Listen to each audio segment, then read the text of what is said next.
it's Miss Andrea. Welcome to Booktalking, my bookshelf. Today I have a very exciting series to share with you. This is one of my favorites, and it's super exciting because the third book, the final book, it came out yesterday. So the first book is A Curse So Dark and Lonely by Bridget Kemmerer. You see I'm reading it. I'm rereading it though. I read them, I think last year. I read them in Florida. I read one of them in Florida. This is the second book, A Heart So Fierce and Broken. And then the third book is going to be called A Vow So Bold and Deadly. So, what I like most about these, other than the characters, which you guys know I love the characters in all the books, they're funny. They're a fantasy that's funny. And you don't really see that much. But I'm like sitting here cracking up. I'm pulling up the notes, so excuse me with the phone. I apologize. I want to read you the proper synopsis though. So the synopsis is, it once seemed so easy to Prince Wren, the heir to Emberfall, cursed by a powerful enchantress, to repeat the autumn of his 18th year over and over. He knew he could be saved if a girl fell in love with him. But that was before he learned at the end of each autumn he would turn into a vicious beast. Nothing has ever been easy for Harper, who's the girl in the story. With her father long gone, her mother dying, and her brother barely holding their family together, while constantly underestimating her because of her cerebral palsy, she learned to be tough enough to survive.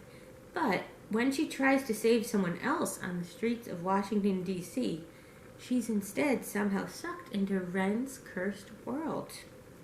A prince, a monster, a curse. It will take more than a broken curse to save Harper, Gray, Wren, and his people from utter ruin. My favorite character in this is Gray, and he's not even, like, the main characters in it. Well, he is, actually. Really, the main characters are Gray, Wren, who's the prince, and Harper, who's the girl. And this is like a Beauty and the Beast retelling. So, the plot sounds familiar, but it takes off on its own story, 1. 2, the writing is really good. And 3, what I actually really like too is I read the original Beauty and the Beast, and it brings stuff out of that story that most retellings don't. So that was kind of refreshing to see it like actually acknowledge the original book rather than just like the Disney-fied version. So it's a portal fantasy though. So she's from Washington D.C. So in the fantasy world, they say she's from DC, which is kind of cute. So, again, I'm rereading it. That's how good they are. I read them last year. And this is the first book, A Curse So Dark and Lonely. We have them at the library. Or if this copy's out, we have the ebooks. And I'm not sure about the audiobook, actually. I'll have to check for you guys and let you know if it's only through Audible or if it's through the library as well, because I think I remember looking and having trouble finding it.